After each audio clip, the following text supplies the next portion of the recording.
او پڑھنا قصیدہ حق دے ولی دا، پڑھنا قصیدہ اقبال سیالکوٹ ہم کے قریب ہے۔ اقبال کہتا ہے آؤ میں تمہیں حسین اور قرآن کا تعلق بتاتا ہوں، آؤ میں تمہیں اہل بیت اور قرآن کا واسطہ اور رشتہ بتاتا ہوں۔ اقبال کہتا ہے درمیان امتاں کیواں جناب، ہم چو حرف قل ہو واللہ در کتاب۔ کہا حسین امت میں یوں ہے جیسے قرآن میں سورہ اخلاص۔ اب یہ سورہ اخلاص بھی کیسی ہے؟ ہاں اگر اللہ یاد کروائے تو ہر مسلمان کو یاد ہو، اور اگر اس کے رموز و غموز کے اندر غوطہ لگاؤ، زندگیاں تھوڑی ہیں، توحید کے رموز کسی مقام پہ ختم نہیں ہوتے۔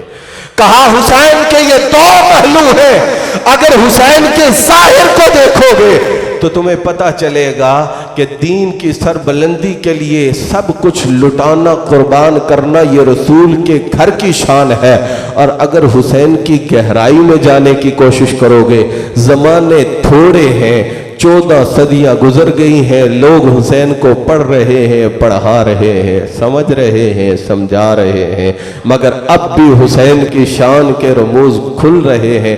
کہ سورہ اخلاص اللہ کی توحید کے وہ رموز اپنے اندر رکھتی ہے جن کی کوئی انتہا نہیں۔ حسین کو تکتے جاؤ، پڑھتے جاؤ، سمجھتے جاؤ، سمجھاتے جاؤ، وقت اور زمانے صدیاں تھوڑی ہیں، حسین کی عظمتوں کے راز اللہ نے اس سے بڑے رکھے ہوئے۔ اخلاص کا معنی ہے خالص ہونا، خالص کرنا۔ تو یہ خالص ہونا، خالص کرنا کیا ہوتا ہے؟ توجہ چاہوں گا۔ خالص کرنا، خالص ہونا یہ ہوتا ہے کہ آپ شہد لے کے آئیں، آپ کہیں سے دیسی گھی لے کے آئیں اور سمجھیں کہ یہ دیسی گھی ہے، لیکن آپ اس کو لے کے جائیں کسی بندے کے پاس، کوئی اس کو آگ پہ چڑھائے گا، کوئی اسے زبان پہ رکھے گا، کوئی اسے انگلی پہ رکھے گا، جو جس کا تجربہ ہے۔ اگر وہ ٹھیک ہوگا تو کہے گا کہ یہ ٹھیک ہے، اور اگر وہ ٹھیک نہیں ہوگا تو کہے گا کہ نہیں بھائی یہ 2 نمبر ہے۔ بات دھیان سے سننا، 2 نمبر شاید وہ ہوتا ہے جو بوتل میں اور ہو، انگلی پہ اور ہو، زبان پہ اور ہو، گلے میں اور ہو۔ کہا 2 نمبر گھی وہ ہوتا ہے جو برتن میں اور ہوتا ہے، چولہے پہ اور ہوتا ہے، آگ کے قریب جا کے اس کی تاثیر اور ہوتی ہے، لیکن جو 1 نمبر شہد ہو، جو 1 نمبر گھی ہو، وہ وہاں بھی وہی ہوتا ہے، وہاں بھی وہی ہوتا ہے، وہاں بھی وہی ہوتا ہے۔ کہا ہم جو حرف قل ہو واللہ در کتاب، آؤ تمہیں بتاؤ حسین کیا ہے۔ مدینہ میں بھی دیکھو تو وہی حسین ہے، مکہ میں دیکھو تو وہی حسین ہے، کربلا آیا تو وہی حسین ہے، نیزے پہ سر چڑھا ہے تو حسین بدلا نہیں ہے۔ کہا کل نانا کی گود میں بھی توحید کا سبق وہی تھا، آج کربلا کا میدان ہے، حسین کی توحید بھی نہیں بدلی، حسین کا مزاج بھی نہیں بدلا۔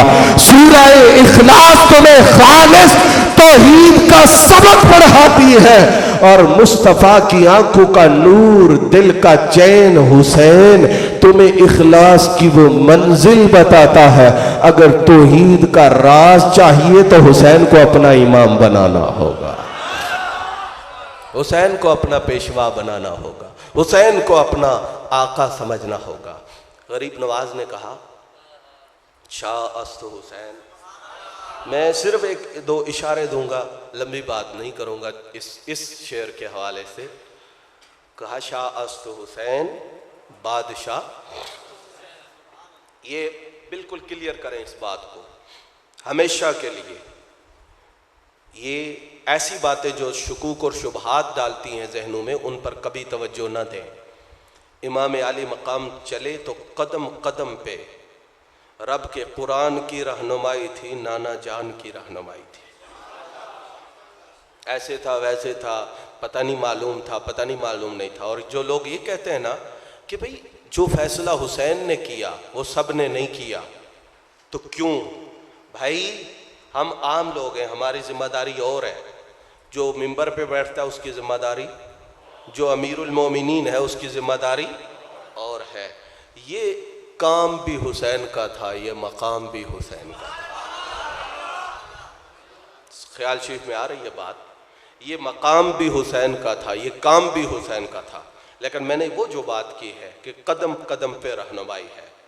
چلے، مشورہ دیا، اخلاص سے دیا، انہوں نے دیا، کہا نہیں میں نے جانا ہے، انہوں نے روکا، کہا نہیں میں نے جانا ہے، کسی اور نے توجہ دلائی، کہا نہیں میں نے جانا ہے۔ بھئی آخر وجہ کیا ہے؟ کیوں کسی کا مشورہ کیوں نہیں سن رہے؟ منزل تبدیل کیوں نہیں کر رہے؟ یہاں رک کیوں نہیں جاتے؟ توجہ چاہوں گا۔ فرمایا نانا جان نے زیارت کروائی ہے۔ نانا جان نے ہاں، آپ صبح جائے نا کہ میں نے آج 20 لاکھ روپیہ لگانا ہے اور کاروبار شروع کرنا ہے، 20 لاکھ لگاتے ہوئے بندہ ڈرتا ہے، لیکن رات کو پیر صاحب خواب میں آ کے کہہ دیں پتر جا نفع ہوگا، آپ چھلانگے لگائیں گے جا کے انویسٹمنٹ کر دیں گے، بھائی بات پکی ہو گئی ہے، مرشد نے کہہ دیا ہے۔ اس حسین کا قدم کیسے ڈگمگائے جو کہے نانا نے زیارت کروائی ہے؟ وہاں کیسے تسلسل آئے، وہاں کیسے استقامت دور جا سکتی ہے؟ کہا نانا نے زیارت کروائی۔ اچھا بتائیں گے نہیں بات کیا ہوئی ہے؟ کہا نہیں یہ راز ہے، یہ راز ہے۔ تو کب تک راز رہے گا؟ بس کہا راز راز ہی ہوتا ہے، جب تک وصال ہے راز ہی ہے بس۔ اچھا حضور کوئی کھولے گا صحیح اس راز کو؟ کہا ہاں دیکھنا، یہ زبان حال کی بات ہے، کہا ہاں دیکھنا، ہو سکتا ہے میری اولاد میں کوئی آئے اور اس راز کو کھول ہی دے۔ آج تو نہیں کھلے گا۔ میری توجہ گئی اجمیر کی طرف، کہا راز کھلتا ہے نا، راز کھلتا ہے نا غریب نواز کے قلم سے۔ حضور وہ بات کیا ہوئی تھی؟ کہا بات یہی تھی کہ حسین 4 دن یہ بدبخت تخت پہ بیٹھے گا نا، اور شاہ است حسین، بادشاہ است حسین۔ شاہ کیا ہوتا ہے، بادشاہ کیا ہوتا ہے؟ اس میں فرق یہ ہے، شاہ وہ ہوتا ہے جو خود مسند اقتدار پہ آئے، بادشاہ وہ ہوتا ہے جس کے آباء و اجداد میں شاہی ہو۔ کا حسین کی ذات کو دیکھو گے پھر بھی بادشاہ نظر آئے گا، اس کی جد کو دیکھو گے، اس کی نسل کو دیکھو گے، پر پہ وہ جس کے بڑی نے شاہی نہ دیکھی ہو۔ حسین اس دنیا میں آیا بعد میں ہے، شاہی کا تاج پہلے سے حسین کے سر پہ سجا ہوا نظر آتا ہے۔ غریب نواز نے فرمایا شاہ است حسین، بادشاہ است حسین، دین است حسین۔ دین کچھ لوگ پریشان ہو جاتے ہیں، یہ حسین دین کیسے ہے؟ میں نے کہا قرآن دین ہے، قرآن دین ہے۔ اگر قرآن دین ہے تو جو قرآن کی عملی تفسیر ہے اور جس کا ایک ایک قدم قرآن کی روشنی میں اٹھائے، اس کو دین کہنے میں کیا تکلف ہے؟ لیکن سنیے گا، دین است حسین، دین پناہ است حسین۔ دین بھی حسین ہے، دین کی پناہ بھی، دلیل دے رہا ہوں، دین بھی حسین ہے، دین کی پناہ بھی۔ حدیث میں آتا ہے، حضور نے فرمایا ایک زمانہ ایسا آئے گا کہ ساری دنیا سے دین سمٹنا شروع ہوگا، ایمان سمٹنا شروع ہوگا۔ زمانہ بڑا مشکل ہے بھائی، ایمان بچ جائے تو بڑی غنیمت ہے۔ کیا ایمان سمٹنا شروع ہوگا، دین سمٹنا شروع ہوگا، اور سمٹتے سمٹتے جیسے سانپ سمٹ کر بل میں جاتا ہے، یہ دین سمٹ کر میرے مدینہ میں آئے گا، اور میرے مدینہ میں ہی دین کو پناہ ملے گی۔ اب مدینہ شریف کی تعریف کیا ہے؟ مدینہ شریف کا تعارف کیا ہے؟ مدینہ شریف کسے کہتے ہیں؟ کہنے لگے یہ وہ مٹی ہے جس نے حضور کے قدم چومے ہیں۔ وہ مٹی دین کی پناہ ہے جس نے حضور کے قدم چومے ہیں۔ آپ سن رہے ہیں؟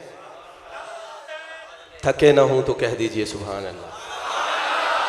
وہ مدینہ دین کی پناہ ہے جس کی مٹی نے حضور کے قدم چومے ہیں۔ حسین کون ہے؟ افسوس کی بات ہے، ماننے پہ آئیں تو وہ مان لیں، نہ ماننے پہ آئیں تو رسول کے خون کو دین کی پناہ نہ مانیں۔ کہا وہ مدینہ جس نے حضور کے قدم چومے ہیں، اگر وہ دین کے لیے پناہ ہے تو حسین وہ ہے جس کو حضور نے چوما بھی ہے، سونگا بھی ہے۔ وہ خون رسول بھی ہے وہ خون بطول بھی ہے.